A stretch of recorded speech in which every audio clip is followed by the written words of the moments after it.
warahmatullahi wabarakatuh.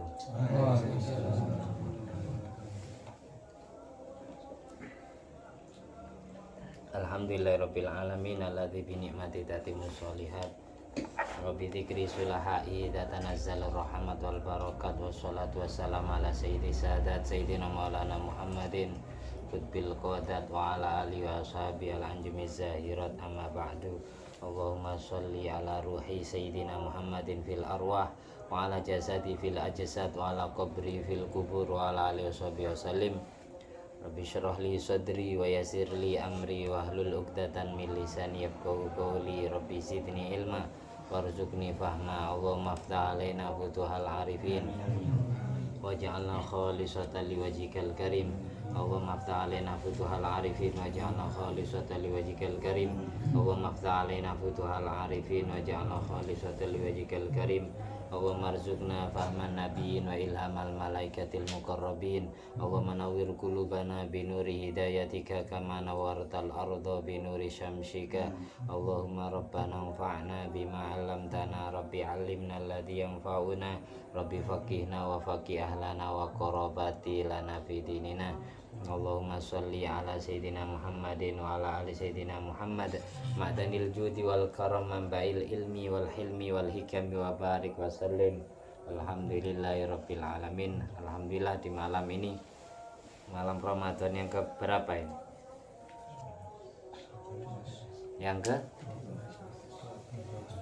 Yang ke-11. Malam Ramadan yang ke-11 ya. Yang keberapa? Malam Jumat yang ke-13. Berarti sekarang malam Kamis yang ke-12 berarti. Berarti terawihnya sudah dapat 12 malam. Alhamdulillah, ini banyak usulan dari teman-teman suruh bahas tentang rahasia di balik Lailatul Qadar dan apa saja tanda-tandanya serta ibadah apa saja yang sangat dianjurkan di malam itu. Kita lanjut baca surat Al-Qadar, tafsiran dari surat Al-Qadar yang kita baca kitab Tafsir Jalalain. Sebelumnya kita awali dengan Fatihah.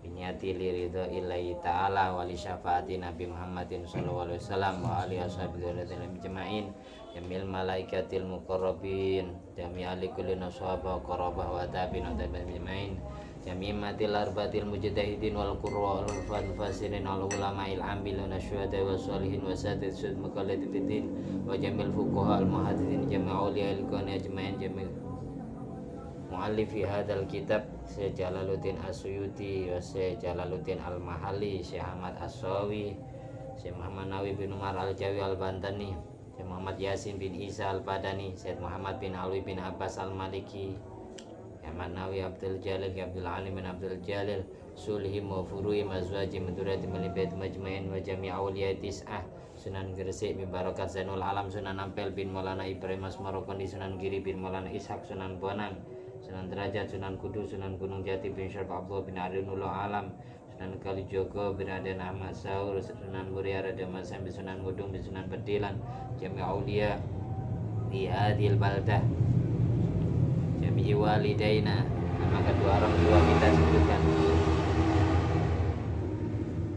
Jami' Abaina wa umatina wa masyayikhina wa azwajina wa turiyatina wa auladina wa talamidina wa ra'iyatina wa istiqaina wa karabatina wa ikhwan bidin wa ahlina wa adamina min ummati Muhammadin sallallahu alaihi wasallam wa jamil muslimin wal muslimat wal mu'minin wal mu'minat aina makanu min masyarikil ardi ila magharibi al ahya'i minhum wal amwat wa maghfir lahum warhamhum wa'afi ma'fu anhum sya'uli lana wa lahumul Fatiha. A'udzu billahi minasyaitonir rajim. Bismillahirrahmanirrahim. Alhamdulillahirabbil alamin.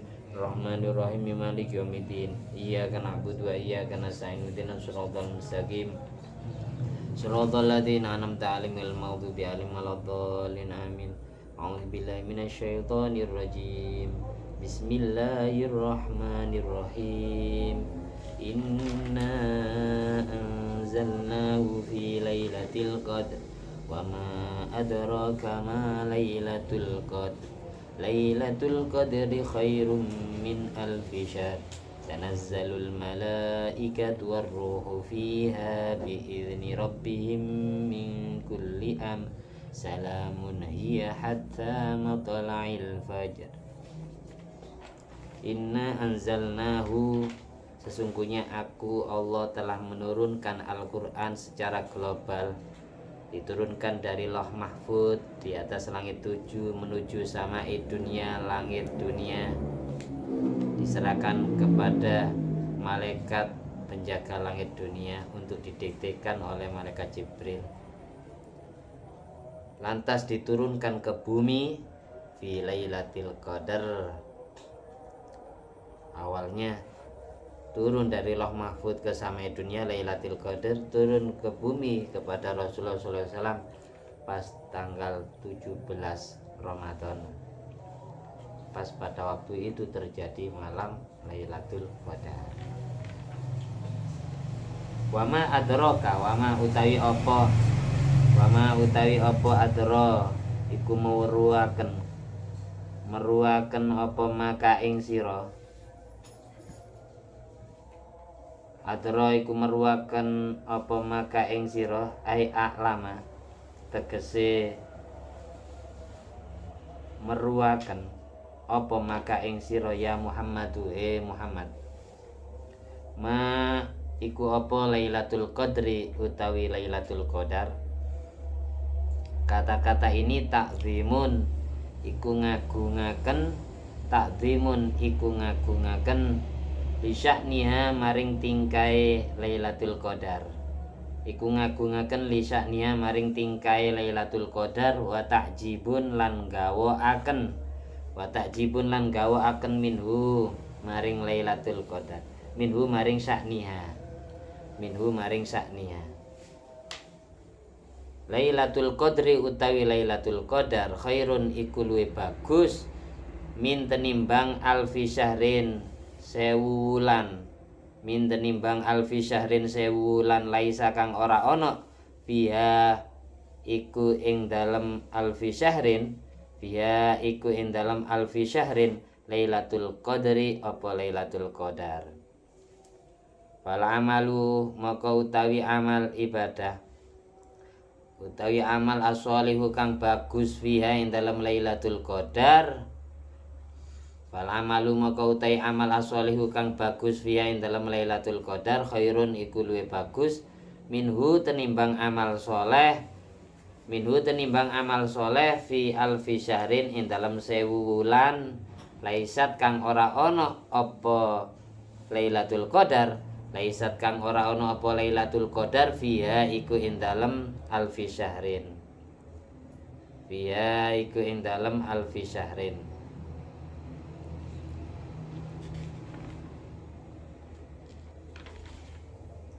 Wama adraka ma Lailatul Qadar.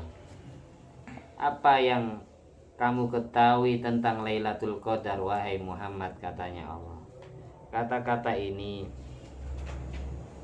yang dimaksud adalah wal murad i'lamullahi ta'ala fi dzalika siyak nafsah.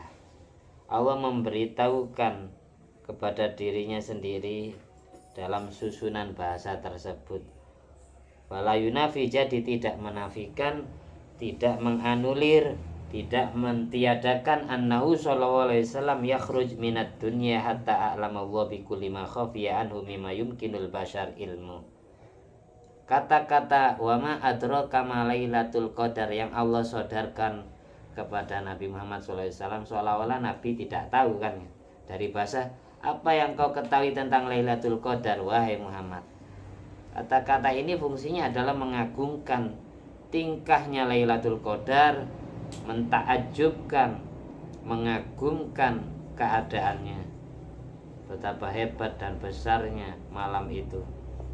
Sampai Nabi dikasih pertanyaan seperti itu oleh Allah. Dan jelas kata-kata ini menjelaskan bahwa Allah memberitahukan bahwa dirinya lah satu-satunya zat yang mengetahui tentang Lailatul Qadar. Tapi kata-kata ini tidak mentiadakan bahwa Nabi Muhammad SAW keluar dari dunia, tidak keluar dari dunia sebelum Allah ngajari semua ilmu yang samar, yang kebanyakan tidak diketahui oleh umumnya manusia. Nabi lebih diajari terlebih dahulu sebelum Allah memberikan ilmu kepada hatinya semua makhluk, semua manusia, semua bangsa jin yang selain makhluk yang berupa Nabi Muhammad SAW. Berarti Nabi yang jelas tidak keluar dari dunia sebelum Allah ajari semua ilmu yang samar dari umumnya manusia untuk mengetahui. Ini maksudnya ini biar orang itu kepo. Bukan berarti Nabi ini belum dikasih tahu ketika Allah wa ma adraka ma lailatul qadar. Allah bilang seperti itu. Kan Al-Quran ini tasyrik untuk umatnya, biar umatnya semakin penasaran apa sih Lailatul Qadar itu. Di sini dijelaskan secara global, Lailatul Qadar khairun min alfi syahrin. Malam Lailatul Qadar lebih baik dari 1000 bulan. Lebih baik daripada malam 1000 bulan. Laisa fiha Lailatul Qadar, yang tidak ada Lailatul Qadarnya. Jadi amal soleh, melakukan amal soleh di Lailatul Qadar, satu Lailatul Qadar itu sama seperti melakukan amal soleh di 1000 bulan, di malam 1000 bulan yang di situ tidak ada Lailatul Qadarnya. 1000 bulan itu berapa tahun? Di sini dijelaskan salasun wa samanuna sanatan wa arba'atu asyhur. Jadi maksud 1000 bulan adalah 83 tahun lebih 4 bulan. 83 tahun lebih 4 bulan. Kalau kita umurnya 83 tahun lebih 4 bulan atau genapnya 84 tahun ya. Kayak umurnya Sayyidina Utsman bin Affan. Sayyidina Utsman bin Affan wa fi riwayatin umurnya 82. Ada riwayat lain Sayyidina Utsman bin Affan umurnya 84 tahun. Kita ibadah di sebuah malam, dan malam-malam yang kita ibadah itu tidak ada Lailatul Qadarnya selama 83 tahun lebih 4 bulan. Itu masih kalah jauh dengan ibadah cuma satu malam tapi kita lakukan di Lailatul Qadar. Di antara amal soleh yang kita kerjakan itu apa? Di sini dijelaskan yang dimaksud amal soleh yang dilakukan di Lailatul Qadar lebih baik daripada amal soleh yang dilakukan di selain malam-malam Lailatul Qadar, meskipun jumlahnya 1000 bulan malam. 1000 bulan itu berarti ya 83 tahun lebih 4 bulan. Sampai aku umurnya berapa tahun sudah? Ada yang masih 15, 16, ada yang 17, 20, ada yang 21, ada yang 25, 27, ada yang 30, macam-macam. Sampai ke usia 84 tahun untuk ibadah nandingi satu malam Lailatul Qadar. Belum tentu. Nah, di sini yang dimaksud amal soleh itu ya apa? Min sholatin wa du'ain wa tasbihin wa ghairi dzalik. Kita memperbanyak amal soleh yang berupa sholat. Jadi ibadah di Lailatul Qadar yang paling bagus itu sholat. Sholat sunat 2 rakaat.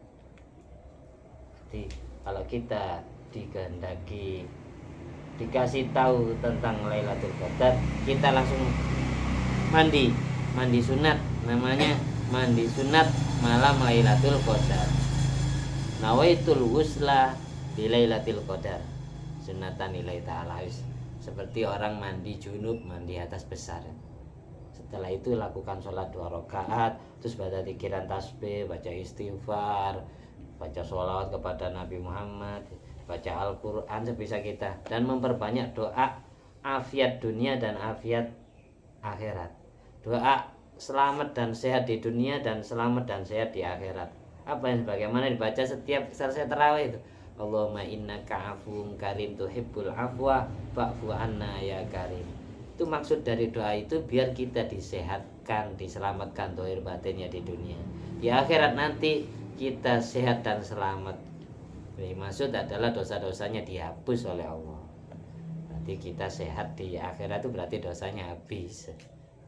Jadi doa yang dimaksud doa Allahumma innaka afuwun karim tuhibbul afwa fa'fu anna ya karim itu minta diselamatkan, minta disehatkan zahir batinnya di dunia sampai di akhirat.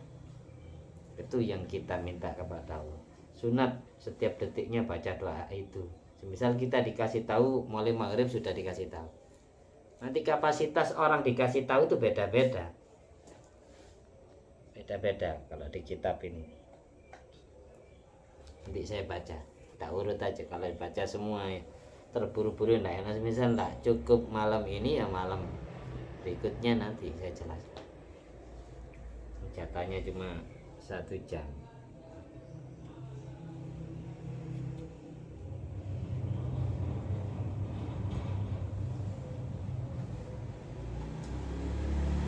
Kenapa kok bahya min khosoisi hadil umat? Lailatul Qadar itu malam istimewa yang khusus Allah berikan kepada umat Nabi Muhammad SAW. Yang mana umat-umat sebelum umatnya Nabi Muhammad itu tidak ada Lailatul Qadar. Kenapa? Di sini dijelaskan sebuah hadis, ada riwayat Innahu dzukira li Rasulillah sallallahu alaihi wasallam rajulun min Bani Israil. Nabi Muhammad sallallahu alaihi wasallam itu pernah diceritai tentang ceritanya seorang pria dari kaum Bani Israil. Bani Israil yang sekarang ya perang dengan Palestina itu.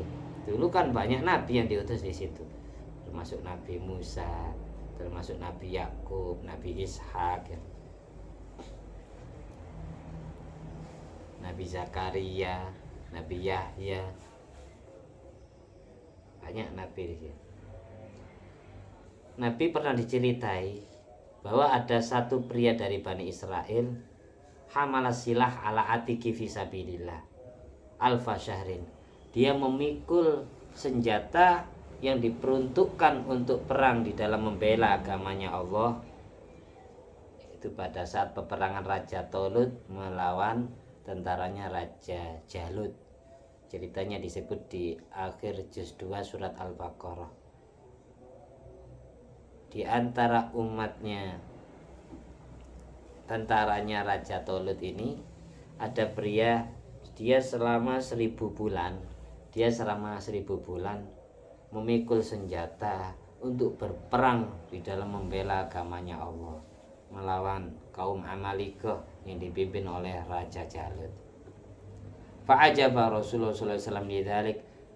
Lalu setelah Rasulullah dapat cerita itu dari malaikat, Rasulullah kagum, Rasulullah gawok, Rasulullah ta'ajub.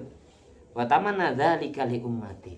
Akhirnya Nabi mengandai-andai agar umatnya juga demikian. Faqala, akhirnya Nabi berdoa kepada Allah, ya Rabbi, wahai Tuhanku, ja'alta ummati aksarul umam a'maron. Wahai Tuhanku, Engkau telah menjadikan umur umatku umurnya umat yang paling pendek. Umat-umat sebelum aku rata-rata umurnya panjang-panjang, ratusan tahun, bahkan ada yang ribuan tahun. Kayak Nabi Adam yang nyampe 1000 lebih Nabi Adam. Sementara Nabi kita 63. Abu Bakar As-Siddiq usia 63. Umar bin Khattab usia 63. Sayyidina Utsman bin Affan 82. Sayyidina Ali bin Abi Thalib 63. Sayyidina Hasan bin Ali 63. Sayyidina Husain 43. Nah, wafat dulu Sayyidina Husain. Itu pendek-pendek, tidak ada yang sampai 100, jarang. Umatnya Kanjeng Nabi umurnya nyampe 100 itu jarang. 1001. Kau jadikan umur umatku aksorol umam akmaron, paling pendeknya umat umurnya. Wa aqallu a'malan, yang jelas kalau umatku umurnya pendek ya Allah, ibadahnya juga sedikit dibandingkan umat-umat terdahulu. Umatnya nabi-nabi terdahulu umurnya panjang-panjang, yang jelas ibadahnya banyak. Umurnya umatku pendek-pendek ya Allah, yang jelas ibadahnya juga pendek, sedikit. Aqallu a'malan. Akhirnya karena Nabi doa usul seperti itu kepada Allah ya, doa seperti itu kepada Allah, fa'atallahu lailatal qadar. Akhirnya Allah beri khusus untuk umat Muhammad Lailatul Qadar. satu malamnya sama seperti 1000 bulan, sebagaimana yang telah dilakukan oleh kaum Bani Israel yang berperang selama 1000 bulan ya. Gimana pahalanya?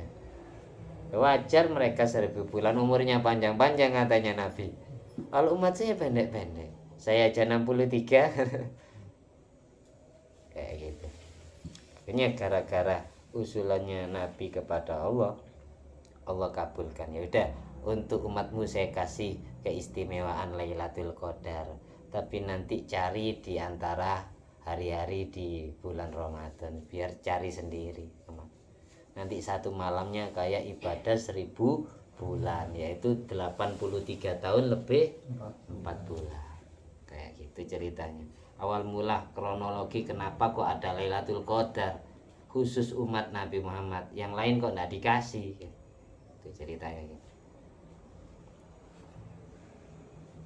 Wahya baqiyatun ala sahih. Menurut pendapat yang sahih, Lailatul Qadar itu langgeng abadi sampai hari kiamat nanti. Khilafan liman qala bi raf'iha mustadilan bi hadisi kharajatu li a'malikum li Lailatul Qadar. Berbeda dengan pendapatnya ulama yang berpendapat Lailatul Qadar itu terjadi cuma di masa Nabi masih hidup saja. Sekarang sudah diangkat, sudah tidak ada Lailatul Qadar lagi. Itu namanya ulama khilaf, tapi pendapat yang kuat pendapat yang pertama yang mengatakan Lailatul Qadar setiap tahunnya ada, bahkan terjadi di bulan Ramadan.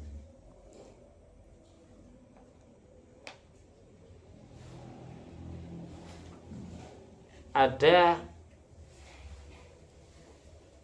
9 perkara yang Allah sembunyikan, yang Allah rahasiakan di dalam 9 perkara. Ada 9 hal yang Allah rahasiakan keberadaannya, eksistensinya di dalam beberapa perkara. Akhfar Rabbu umuron fi umurin li hakimin. Allah sembunyikan 9 perkara di dalam 9 perkara, karena banyak filosofi, ada hikmah di dalamnya. Yang pertama, ada 9 hal yang tidak Allah publikasikan, tidak Allah viralkan, Allah rahasiakan keberadaannya. Satu yang kita bahas barusan, Lailatul Qadar fil layali lituhya jami'uha. Kenapa Allah merahasiakan Lailatul Qadar di antara malam-malam bulan Ramadan? Biar semua malam di bulan Ramadan itu diibadahi semua dengan sungguh-sungguh. Kalau dikasih tahu, oh malam tanggal 1 Lailatul Qadarnya, oh malam 14, akhirnya orang ibadah fokusnya di malam itu saja. Yang selain malam itu tidak diibadahi. Oleh karena itu, yusannu limanit tola'a 'alaiha kitmanuha. Sunat bagi orang yang dikasih tahu tentang keberadaan Lailatul Qadar, sunat bagi dia merahasiakan malam itu kepada orang yang tidak mendapatkan. Misal kita dikasih tahu kayak Ramadan kemarin malam 25. Bagi orang yang sudah dikasih tahu untuk malam 26 sampai berikutnya sampai lebaran, dia harus merahasiakan. Oh, wingi kemarin sudah Lailatul Qadar malam 25. Akhirnya orang yang tidak mendapatkannya kecewa. Aduh, saya tidur malam 25 itu. Dikasih tahu malam 27. Kenapa kamu tidak bilang? Akhirnya orangnya malas puasa Ramadan, malas terawih, malas baca Quran di malam 26 sampai di situ maksudnya. Kenapa kok dirahasiakan oleh Allah, dan kenapa pula orang yang dikasih tahu juga sunat merahasiakannya? Hanya orang-orang yang di sekitarnya dibanguni, suruh ibadah. Yang pertama Lailatul Qadar yang Allah rahasiakan. Yang kedua, hal yang Allah rahasiakan adalah sa'atul ijabah, waktu mustajabnya doa fil jum'ati, di hari Jumat, liyud'a fi jami'iha. Di hari Jumat itu ada waktu sebentar. Kok seandainya kita buat doa kepada Allah, pasti mandinya, pasti mustajabnya, pasti keterimanya, pasti tidak ditolak oleh Allah. Dari 24 jam mulai azan maghrib malam Jumat sampai azan maghrib malam Sabtu, itu ada waktu sebentar bang. Kalau dipakai doa mustajab, itu Allah rahasiakan. Biar apa tujuannya? Biar keseluruhan hari Jumat diibadahi. Biar setiap detiknya, setiap dia ingat Allah langsung doa. Tiap di hari Jumat itu ada waktu sebentar. Ini ulama khilaf ya. Ada yang bilang pas waktu di antara duduknya khotib, di antara dua khutbahnya. Ada yang berpendapat setelah asar, ada yang berpendapat setelah sholat Jumat, ada yang berpendapat setelah sholat subuh, ada yang berpendapat di atas jam 12 malam. Beda-beda pendapatnya ulama. Tapi pendapat yang masyhur itu waktunya adalah ketika imam khotib khutbah Jumat duduk di antara dua khutbahnya. Ku mandi-mandi ini dungo mustajabnya doa. Tapi tetap Allah rahasiakan malam itu. Hari Jumat itu ada doa mustajab, Allah sembunyikan. Makanya setiap hari Jumat kita sungguh-sungguh setiap detiknya. Seingatnya kita, ingatnya pagi ke Allah ya doa seketika itu hatinya kepada Allah. Ingatnya malam ya doa malam.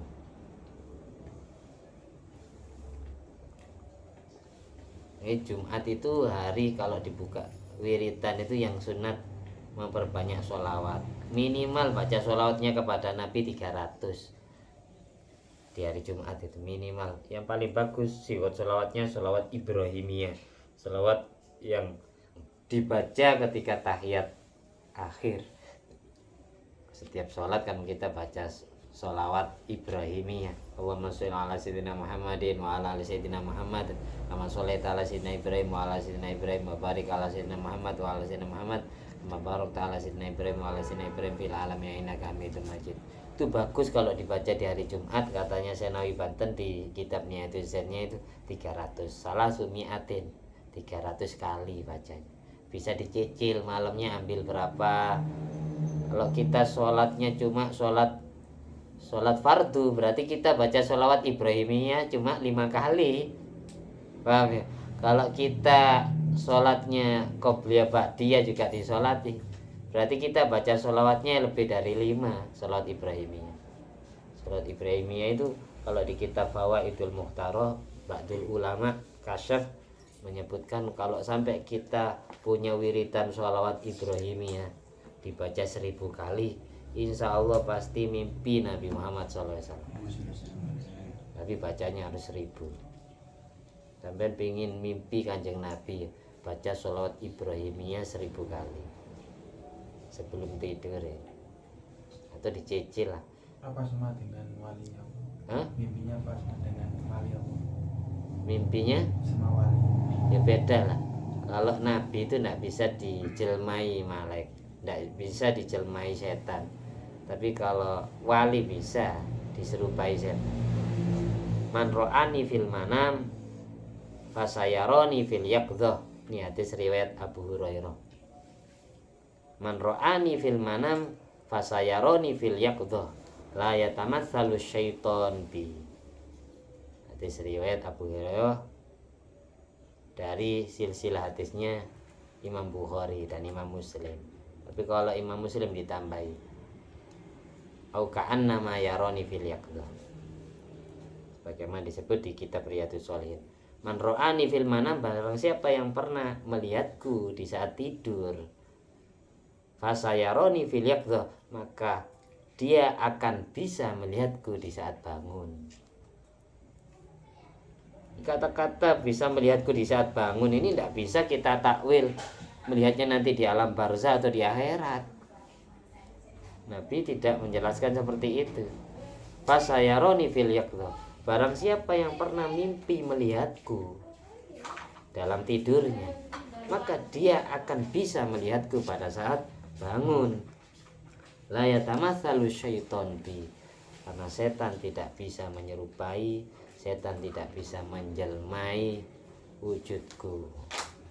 Biasanya orang itu prosesnya sering mimpi dulu.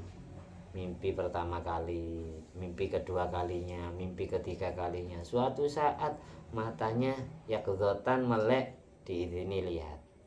Tapi berawal dari mimpi-mimpi sering. Sampai dia kenal wajahnya Rasulullah secara persis, bentuk postur tubuhnya, gamisnya, surbannya, itu asli Nabi kalau dalam mimpi. Baru kalau dia sudah hafal, dia akan dibukakan hijabnya mata batinnya oleh Allah. Mata ini dengan mata hatinya tembus, bisa melihat.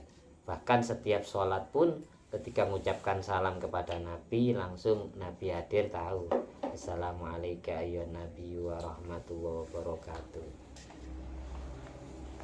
Coba buktikan sendiri.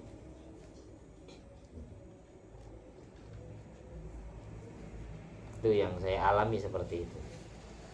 Jadi dari proses mimpi beberapa tidur, lama-lama Allah izini kedua matanya untuk bisa melihat Nabi. Lama-lama Allah izini telinganya bisa mendengar suaranya Nabi. Karena gini, ketika anggota dohir kita punya indera 5, indera dari indera perasa, indera peraba, indera penciuman, indera pendengaran, terakhir indera penglihatan. Hati kita pun punya. Berawal dari indera peraba, perasa, penciuman sampai hatinya. Ketika Nabi datang itu, Nabi Muhammad SAW datang itu, bau harumnya ketara, langsung ngerti, dikasih tahu oleh Allah. Sampai indera pendengarannya difungsikan, indera pendengaran batin. Baru terakhir nanti indera penglihatan, hati tembus dengan penglihatan. Itu kalau sudah ngetop kayak Habib Umar bin Habib Lutfi, sudah fungsi semua indera dohir batinnya. Nah, masih ramah-ramah. Orang habis mimpi Nabi maksiat ya, nanti ketemu Nabi lagi remang-remang, tak gitu jelas kayak gitu. Kalau kita tambahi terus sholawatnya, kecintaan hati kita kepada Nabi, kerinduan kita sangat-sangat mendalam, lama-lama ya ditakdir. Sering membayangkan Nabi, sering ingat Nabi, lama-lama ketemu. Beda nah, ulama yang pernah tidak usah ketemu langsung ya, pernah mimpi kanjeng Nabi dengan tidak pernah sama sekali, itu beda penyampaian. Rata-rata itu pasti ketularan, kecipratan Nur Muhammad, sehingga cara dakwanya kalem, lemah lembut, diterima banyak umat, tidak kasar, tidak membuat hati kita keras kepala setelah mendengarkan kalamnya kayak gitu. Beda. Coba buktikan sendiri, apa yang saya sampaikan itu kalian amalkan. Lama-lama nanti pasti mimpi. Orang mimpi Nabi itu tidak harus anak cucunya. Kadang anak cucu tidak pernah dimimpi, ada, karena Nabi tidak sejalan dengan dia. Nabi tidak sehaluan, Nabi tidak suka sifatnya. Akhirnya Nabi menjauh meskipun dia anak cucu. Umat tapi kecintaannya sangat mendalam ya, didatangi terus, dijadikan walinya Allah. Belum tentu yang anak cucu jadi wali. Orang biasa jadi wali gara-gara cinta Nabi banyak. Nah, Imam Syafi'i itu dikira anak cucunya Nabi, bukan. Imam Ahmad bin Hambal, Imam Hanafi kan bukan anak cucu Nabi. Tapi kenapa jadi ulama besar, jadi waliullah? Karena apa yang dilakukan beliau ini sama seperti kelakuannya Nabi. Abu Bakar As-Siddiq, Umar bin Khattab, Utsman bin Affan, Sayyidina Ali ini bukan Nabi dan bukan anak cucunya Nabi Muhammad. Tapi kenapa kok jadi walinya Allah? Karena beliau cinta kepada nabinya Allah. Abu Bakar Siddiq wali, bukan nabi.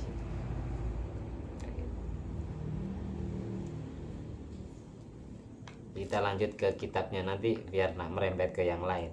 Terus yang ketiga, di antara hal yang dirahasiakan oleh Allah adalah as-sholatil wusta fi sholawat liyuhafad alal kulli.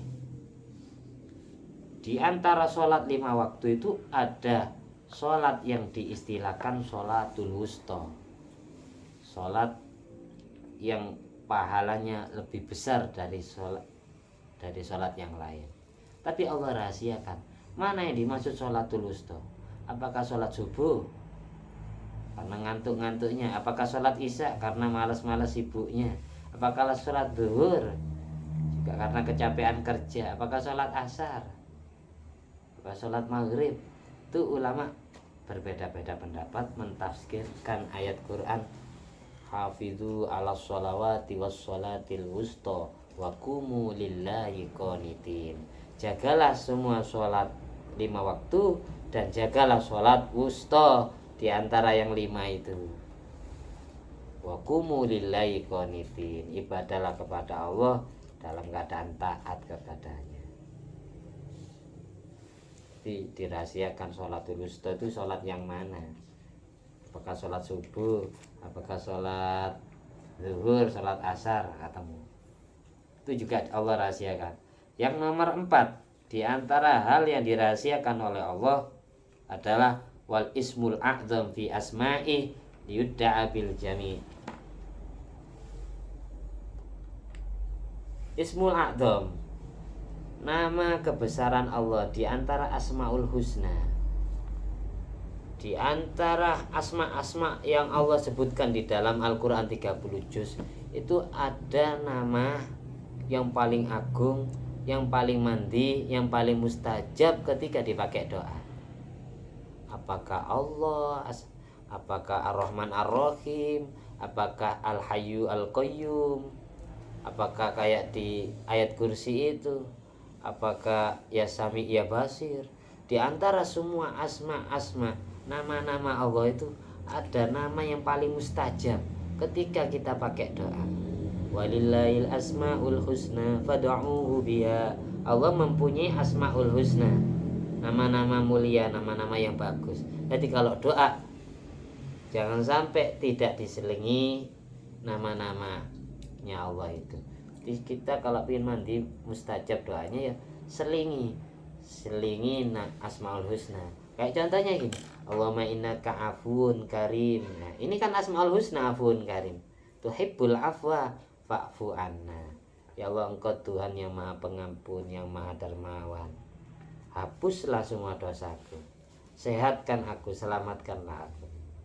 Fa'fu anna ya karim. Paling tidak orang doa itu harus diembel-embeli asmaul husna.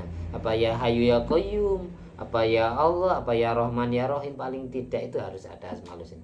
Tapi di antara semua asmaul husna ada satu asmaul husna yang diistilahkan ismul a'zam, nama yang paling agung, nama yang paling mustajab ketika dipakai doa. Itu tentang keberadaan ismul a'zam. Ismul a'zam yang mana? Itu ulama khilaf. Ada yang bilang ya di antara asmaul husna yang disebutkan itu 99 itu, ada yang bilang awal surat Al-Baqarah, ada yang bilang surat Fatihah, ada yang bilang ayat kursi, ada yang bilang akhir surat Baqarah. Ismul A'zam itu pendapat tentang Ismul A'zam pernah saya baca di kitab Abwaabul Faraj karya Syed Muhammad bin Ali bin Abbas Al-Maliki. Tapi tidak ada yang berani menentukan dengan pasti karena Allah rahasiakan. Dulu ada ulamanya Bani Israel namanya Bal'am bin Ba'urah, itu dikasih Ismul A'zam oleh Allah. Semua orang yang minta doa kepada Bal'am bin Ba'urah pasti mustajab, pasti keterimanya. Satu saat dia gara-gara hasud iri kepada Nabi Musa. Bal'am bin Ba'urah ini wafi riwayatin beliau seorang nabi, kemudian makom kenabiannya dicabut oleh Allah, akhirnya mati su'ul khotimah gara-gara urusan iri hati kepada Nabi Musa. Akhirnya Ismul A'zamnya dicabut oleh Allah. Jadi orang besar itu tidak boleh sealim apapun ilmu kita, nyundul langit pun tidak boleh bangga. Ketika kita punya kelemahan, ditegur oleh orang yang kapasitas ilmunya tidak ada di kita, kita harus mau menerima kekalahan, harus mau menerima kesalahan. Oh ya saya salah. Saya sering kayak gitu. Saya nerangkan kitab tiba-tiba ada yang komen, ada yang mengkritik. Saat kayak yang antum terangkan kemarin salah. Ini ada ibaratnya di kitab ini. Akhirnya saya akui, saya terima kasih ke dia. Nak mentang-mentang usia saya lebih tua, mondoknya lebih lama. Kemudian saya tidak mau disalahkan, harus mau. Kalau kita salah harus mau karena ilmu ini sangat penting. Karena kita, makanya setiap saya baca kitab itu tidak saya niati ngajar, tapi saya niati belajar bareng. Tidak saya niati gurui jenengan semua, enggak. Saya niati ngaji bareng, belajar bareng. Karena saya sendiri ya ketemu di tempat kan. Ketemu di tempat maksudnya saya baca kitab ini. Enggak saya telaah dulu. Tadi sebelum 5 menit sebelum saya mulai kan saya baca dulu. Tapi saya langsung paham. Baca sebentar itu langsung saya paham semua maksudnya. Langsung dikasih paham sama Allah. Jadi orang belajar ilmu, orang ngajar ilmu itu harus merasa dirinya dialimkan oleh Allah, dirinya dipahamkan oleh Allah, dirinya dibikin hafal oleh Allah, dirinya dicerdaskan oleh Allah. Tidak boleh merasa cerdas sendiri, alim sendiri, hebat sendiri, tidak boleh. Itu biasanya ilmunya tidak mungkin barokah. Jadi hati kita harus merasa kayak gitu terus. Jika suatu saat kita semua dibikin alim, ditanya ilmu apa saja sama orang ya, kita tahu jawabannya. Biar kehebatan kita ini tidak dihilangkan oleh Allah. Setiap kita dikasih tahu kehebatan oleh Allah, bacalah Masya Allah la quwata illa billah, sebagaimana di surat Kafir. Wiritannya Syekh Abdul Qadir Al-Jilani, kalau beliau ditunjukin kehebatannya, karomahnya oleh Allah, selalu ngucapin Masya Allah la quwata illa billah. Segala sesuatu yang Allah kehendaki, tidak mungkin saya sanggup seperti ini kecuali atas bantuan Allah semua. Itu insya Allah kalau kita sadar, setiap dipuji orang langsung Masya Allah la quwata illa billah, insya Allah kenikmatan itu sampai kapanpun tidak dihilangkan oleh Allah. Kamu ditunjukkan kehebatan kamu sendiri. Itu taruhannya adalah antara sombong dan tidak, bangga dan tidak. Biar kehebatan ini tidak dihilangkan seumur hidup kita sampai kapanpun, bacalah Masya Allah la quwata illa billah, Masya Allah la quwata illa billah. Ya pelan-pelan nerangan kita ya. Ini aja bahas masalah rahasia-rahasia ya. Belum tuntas ini. Tadi berapa hal-hal yang dirahasiakan oleh Allah? 9. Ada 9. Sudah dapat berapa? 4. Masih 4 ya. Yang pertama Lailatul Qadar, yang kedua Sa'atul Ijabah, waktu mustajabnya doa di hari Jumat. Yang ketiga Sholatil Wusta, sholat wusta di antara sholat yang 5 waktu. Biar semua sholat 5 waktu disemangati ibadah. Terus yang keempat adalah Ismul A'dham, biar semua asma Allah dijadikan doa semua, biar dipakai semua. Kalau dikasih tahu oleh Allah, oh Ismul A'dham yang saya maksud adalah Ya Hayyu Ya Qayyum, akhirnya kita kalau baca Asmaul Husna Ya Hayyu Hayyum toh, yang lain tidak laku. Makanya dirahasiakan biar laku semua asma-asma Allah, biar dipakai semua ketika doa. Yang kelima, waridahu fi ta'ati liyahrisul abdu ala jami'it ta'at. Yang Allah rahasiakan adalah ridhonya Allah pada saat kita ditakdir ibadah kepadanya. Kita habis sholat isya tadi, habis sholat tarawih, sholat witir, apakah ibadah kita diterima oleh Allah apa enggak? Kita enggak tahu. Apakah Allah ridho dengan saya? Apakah Allah ridho dengan kita? Apakah Allah ridho dengan semua ibadah yang sudah saya lakukan? Diterima apa enggak sama Allah ya ibadah saya tadi? Kita enggak dikasih tahu, dirahasiakan. Allah merahasiakan ridhonya dalam taat ibadah kepadanya. Itu yang nomor 5. Yang nomor 6 yang Allah rahasiakan, wa ghadabu fi ma'asihi yanzajiru anil kulli. Pada saat kita berbuat maksiat, Allah rahasiakan sukhto, Allah rahasiakan murkanya kepada kita. Kita habis maksiat, Kita tidak tahu Allah sedang marah ke kita apa enggak, kita tidak dikasih tahu oleh Allah. Apakah Allah tetap sayang kepada saya apa enggak, itu dirahasiakan. Jadi Allah merahasiakan ridhonya di dalam taat kepadanya, Allah merahasiakan ghadabnya, marahnya pada saat kita bermaksiat kepadanya. Dirahasiakan ridho dan marahnya. Dapat berapa sudah? 6 ya. Sekarang yang ketujuh, wal waliyu fil mu'minin yuhassina dhanna bikullin minhum. Allah rahasiakan walinya, kekasihnya di antara makhluk-makhluknya. Apa hikmahnya? Ada wali yang bukan ustadz, ada yang wali ustadz, ada yang wali itu kiai, ada yang bukan. Ada yang wali itu dari kalangan Habib, ada yang bukan. Ada yang wali itu petani, ada yang bukan. Ada yang pedagang di pasar, ada yang bukan. Ada yang nelayan.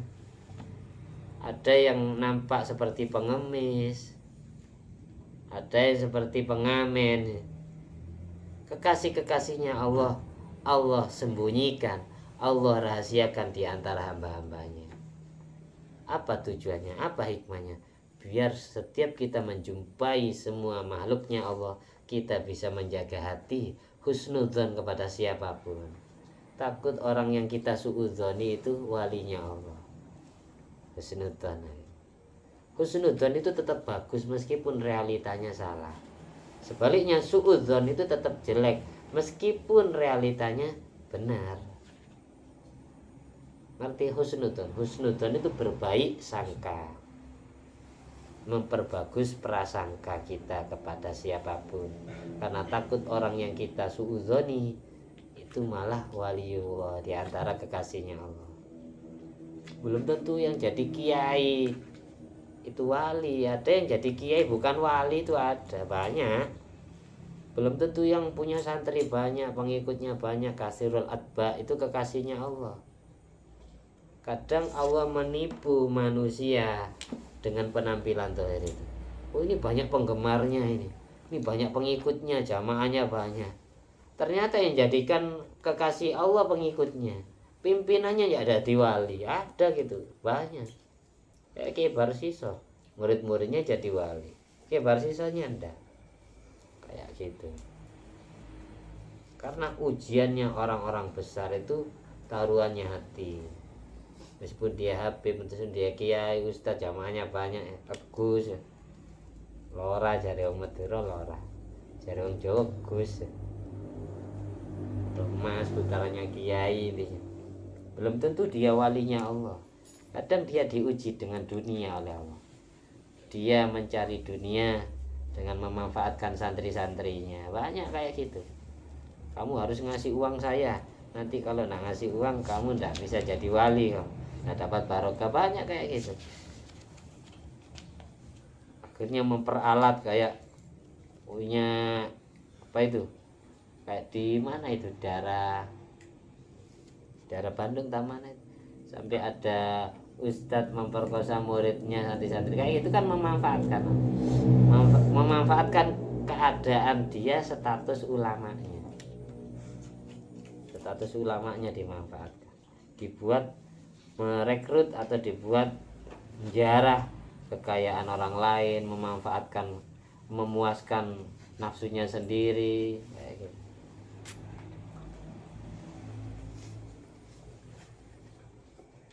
Naudzubillah min dzalik. Jadi hati-hati tetap.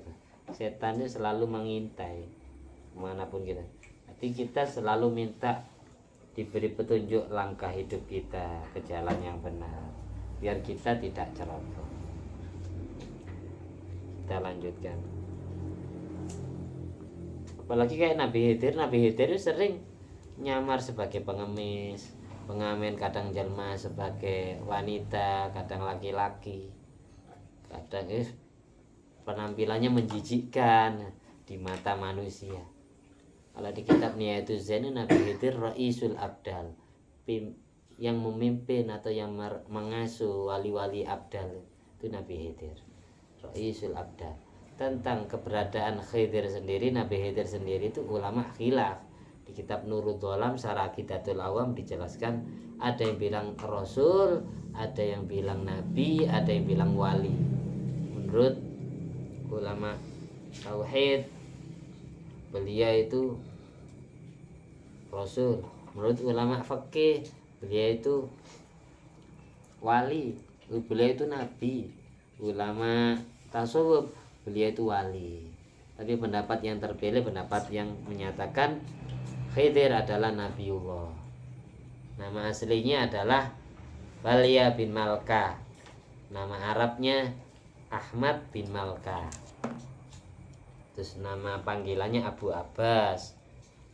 Nama julukannya Khidir. Ada yang baca Khidir, kha dot ro Khidir, ada yang baca Khodir, ada yang baca Khodru. Intinya artinya adalah hijau. Kenapa kok dijuluki Khidir? Karena setiap bumi yang dipijaki oleh beliau selalu menghijau bekasnya, akhirnya jadi rumput-rumput subur. Bumi yang diinjak oleh Nabi Khidir itu akhirnya jadi tumbuh-tumbuhan, jadi rumput, itu langsung menghijau bekasnya. Meskipun tidak pernah disirami, tiba-tiba langsung subur ya, maka dijuluki Khidir. Sampai sekarang masih hidup Nabi Khidir ini. Besok wafatnya, kalau di kitab Futuhatul Ilayah, wafatnya pas ditiupnya sangkakala Israfil yang pertama kali. Tapi riwayatin ada yang bilang ya dibunuh Dajjal, bilang terus dihidupkan lagi. Beda-beda ulama pendapatnya. Ya, sambil minum kopi.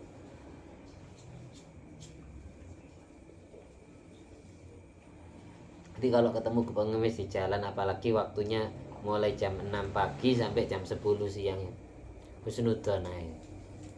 Meskipun dia berpenampilan wanita, takut itu Nabi Khidir. Biasanya ininya kadang jempolannya ada tulang, kadang ya ini dari kelingking. Kalau kita salaman itu tidak ada tulang. Maksimal kalau ngasih uang ya 20.000, nggak banyak-banyak. Yang dilebihkan tidak diterima ya.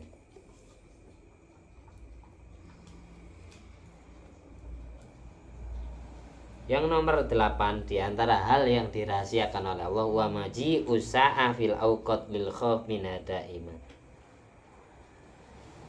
Jadi adanya walinya Allah itu, kekasihnya Allah itu ada yang masyhur, ada yang terkenal, ada yang mastur, ada yang ditutup, dirahasiakan oleh Allah.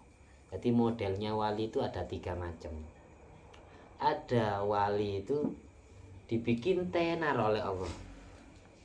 Dia dikasih tahu kalau dirinya sekarang jadi wali.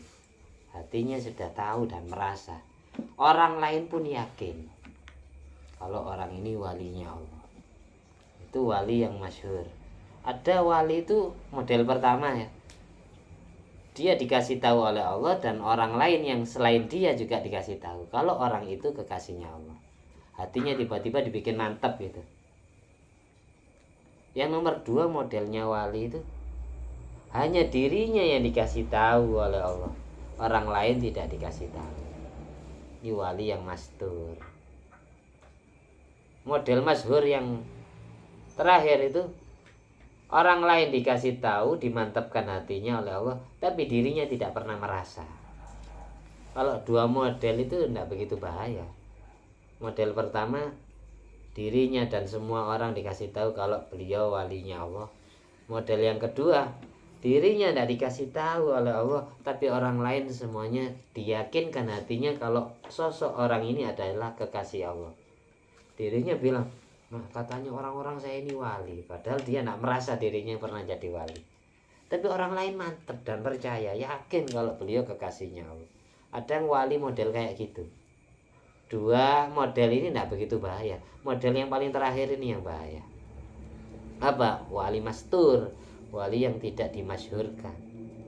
Hanya dirinya yang dikasih tahu, tapi orang lain yang hidup di sekitarnya tidak tahu kalau temannya sendiri ini kekasih Allah. adanya wali mastur ini hikmahnya apa? Biar kita selalu husnudzon kepada siapapun. Adanya wali yang masyhur yang terkenal, biar kita selalu introspeksi diri, selalu jaga hati, selalu beradab kepada kekasih-kekasih Allah. Yang ditutup mastur, biar kita selalu husnudzon kepada siapapun. Takut malah orang yang kita benci itu kekasihnya Allah, takutnya gitu. Itu modelnya ada 3 di kitab Fawaidul Mukhtar. Modelnya wali itu ada 3. Bahkan ada ceritanya Yai Hasani Sidogiri ketemu Gus Mas'ud Sidoarjo.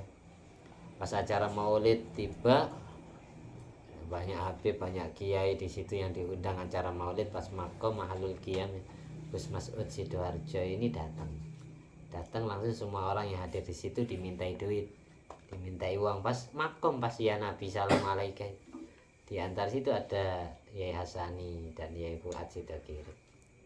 Terus Yai Hasani batin gini dalam hatinya, masa sih Gus Ud ini walinya Allah, masa wali mintaan uang, masa ada wali mintaan uang, kok yang lain kok takut semua, Habib-habib, Kiai Gus-Gus kok takut semua kepada Gus Mas'ud ini, Kiai Mas'ud Sidoarjo, terkenalnya Gus Ud. Batin seperti itu. Setelah acara bubar kelar, ya Hasani dipanggil sama Gus Mas'ud ini. Mas Hasani dipanggil, sudah naik mobil Yai, terus turun lagi. Nah bagus, ada perlu apa Gus? Saya cuma nyampaikan Kiai, saya ini WALI, ngomong gitu. Gus Mas'ud itu ngomong gitu kepada Kiai Hasan.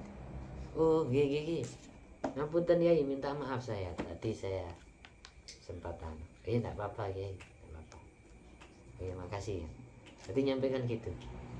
Gara-gara dibatin tadinya ya, ketika pulang langsung disampaikan, saya ini WALI, wali kan, harus dieja wali. Kadang sesama wali pun tidak tahu kalau temannya juga jadi wali. Dari situ hikmah cerita ini, kita harus husnudzon kepada siapapun, meskipun kapasitas ibadahnya kayak di bawah kita, ternyata teman kita ini kekasih Allah. Rata-rata orang yang tidak tahu kalau di depannya, di sekitarnya waliullah, keseringan ketemu, terlalu dekat. Ibaratkan semut lihat gajah, cari gajah, sedang semut itu jalan di perutnya gajah. Sampai kapanpun seekor semut itu tidak akan pernah tahu kalau gajah itu besar, karena yang dicari ya jadi lapangan dia.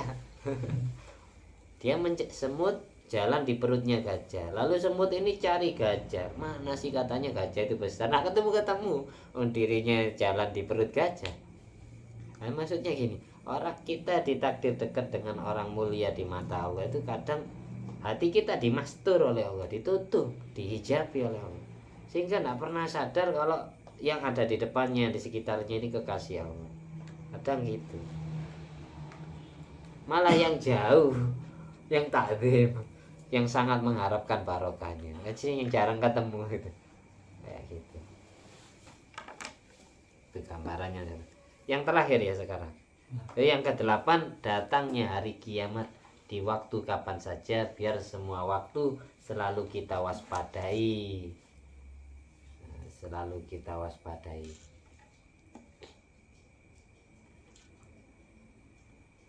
Tiba-tiba kapan kiamat terjadi, tidak dikasih tahu, bahkan Nabi saja tidak dikasih tahu. Nah, Nabi dalam riwayat hadis Sayyidina Umar bin Khattab, malaikat Jibril itu pernah nyamar sebagai manusia, sosok manusia yang ganteng. Nabi ditanyai tentang mata sa'a, kapan terjadinya hari kiamat. Nabi jawabnya, mal mas'ul anha bi'a'lama minasail. Mal mas'ul anha bi'a'lama minasail. Barangkali orang yang bertanya lebih tahu daripada yang ditanyai. Tidaklah orang yang ditanyai lebih tahu daripada yang bertanya. Malaikat Jibril nanya kepada Nabi. Yang jelas malaikat Jibril bertanya ini atas suruhan Allah. Makanya Nabi jawab ketika tentang saat kapan kiamat terjadi wahai Muhammad?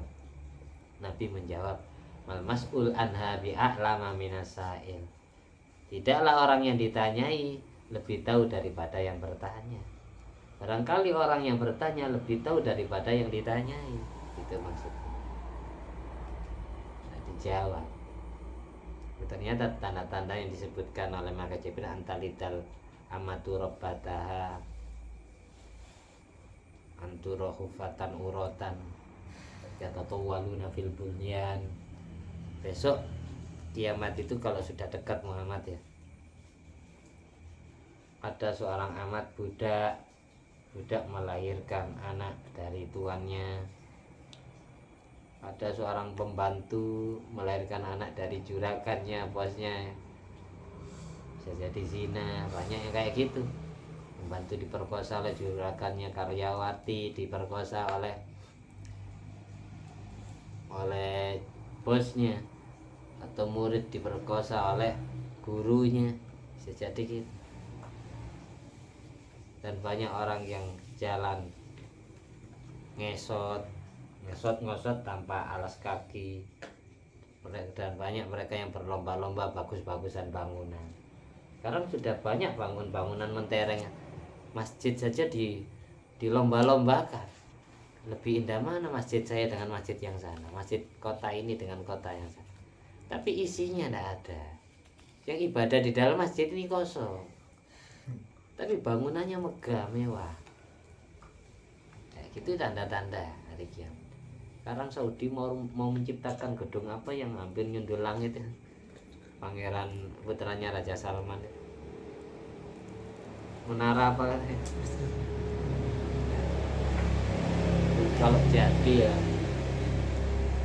sudah hampir, apalagi sekarang ya Rusia perang sama Ukraina ya. Nah, Rusia itu kan masuk wilayah Kaukasus, Rusia, Georgia, Chechnya. Kaukasus itu gunung Kaukasus, gunung di mana Allah memenjarakan Ya'juj Ma'juj yang kelak akan menjadi tanda-tanda besar hari kiamat setelah matinya Dajjal. Ya'juj Ma'juj baru keluar. Kenapa yang sana diributkan dulu? Biar semua manusia seluruh dunia ingat kepada Ya'juj Ma'juj. Berarti kiamat sudah hampir. Dikasih alarm. Oleh sebelum itu kan kita diributkan masalah satu bahasa COVID, corona ya. Ini satu kata ini meributkan seluruh dunia, bukan meributkan Indonesia saja, merusak semuanya. Yang sakit, ekonomi dirusak semua. Ribut gara-gara masker, ribut gara-gara orang mati di COVID kan, yang aslinya tidak COVID, ribut gara-gara vaksin.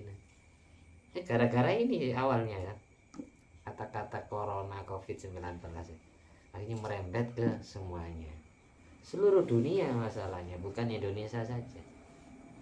Ini termasuk alarm dari Allah tentang akhir zaman, bahwasanya kiamat sudah dekat. Baru kali ini Allah ngasih musibah yang menjalar seluruh dunia. Sebelum-sebelumnya paling satu negara atau satu kota, tapi COVID-19 ini mendunia. Itu alarm berarti dari Allah. Hanya saja tentang corona mungkin tidak disebutkan di Al-Quran secara detail gitu. Tapi ya termasuk lah tanda-tanda besar akhir zaman yang tidak disebutkan di hadis ataupun Quran. Sebab masalahnya musibahnya meresahkan seluruh dunia. Ada yang meyakini adanya, ada yang tidak meyakini.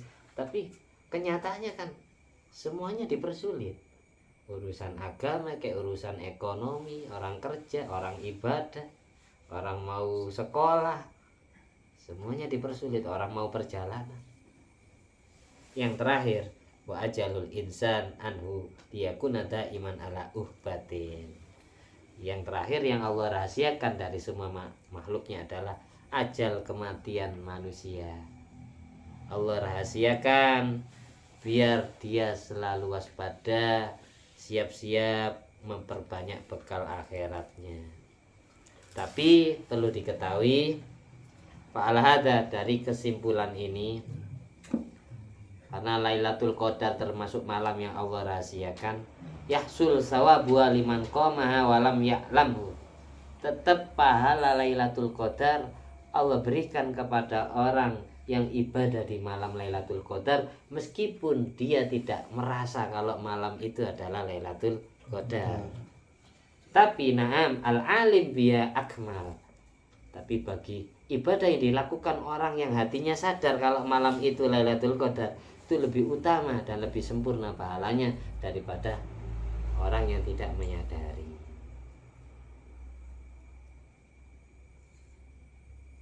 Mungkin sampai di sini dulu ya. Aslinya panjang pembahasan Lailatul Qadar. Ini belum membahas tentang tanda-tandanya. Mungkin pertemuan berikutnya insya Allah kita bahas tetap ini. Dan bermanfaat, dan kita di bulan Ramadan ini semuanya dikasih tahu oleh Allah tentang Lailatul Qadar. Di sini kualitas orang mengetahui itu beda-beda tentang Lailatul Qadar. Ya sama seperti barusan. Wa yanalul amil fadlaha wa illam yattali alaiha alal mu'tamad. Orang yang beramal ibadah di malam Lailatul Qadar itu dia memperoleh keutamaan Lailatul Qadar meskipun dia tidak dikasih tahu oleh Allah kalau malam itu Lailatul Qadar. Lakin halu manit tola'a alaiya akmal, tapi keadaan orang yang dikasih tahu kalau malam itu adalah Lailatul Qadar itu lebih sempurna hasilnya. Wa yusanul ijtihad fil ibadah fi lailatiha wa yaumiyah, tapi tetap kita sunat bersungguh-sungguh melakukan ibadah di malam Lailatul Qadar dan di siang harinya. Tetap bukan ibadah di malam toh. Sampai misal malam hari itu sadar kalau Lailatul Qadar, siang harinya ya sholat duha, baca Quran atau apa, tetap disunatkan ibadah bersungguh-sungguh di malam Lailatul Qadar dan di siang harinya. Wa yusanu liman ra'aha ayyaktuma, ini yang saya sampaikan tadi. Sunat bagi orang yang dikasih tahu oleh Allah kalau malam itu Lailatul Qadar, sunat merahasiakannya.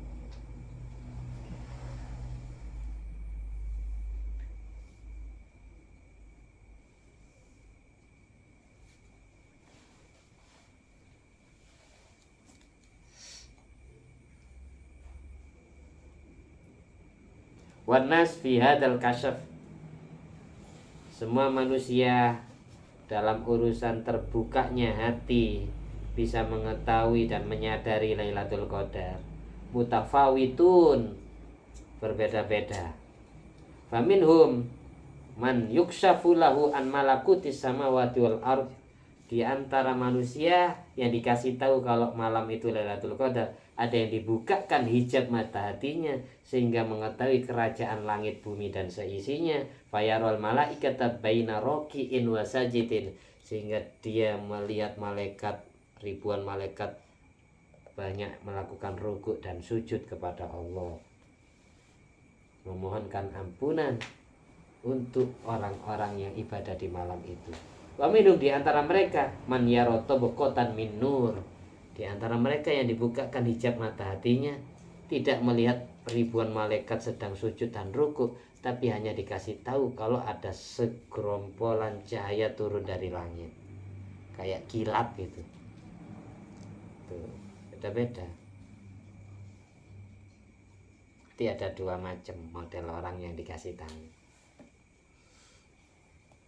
Di malam Ramadan kemarin, malam 25 yang saya ketahui. Sebelum Ramadan kemarin malam 15 pas isu-isunya Tuhan. Sebelum Ramadan itu lagi malam 14. Jadi urut 3 tahun sebelum Ramadan ini, malam 25, malam 15, malam 14. Saya aja mengira malam 16 kemarin, barangkali diurut sama Allah, ternyata enggak, ditaruh malam 25. Makanya enggak bisa orang yang dikasih tahu itu menceritakan secara detail, enggak bisa. Ada kualitasnya beda-beda. Tapi kalau orang sering dikasih tahu, insya Allah tahu bedanya. Ini Lailatul Qadar apa enggak. di pertemuan berikutnya akan saya kasih tahu tanda-tandanya. Ini bermanfaat ya meskipun sedikit. Kurang lebihnya saya mohon maaf.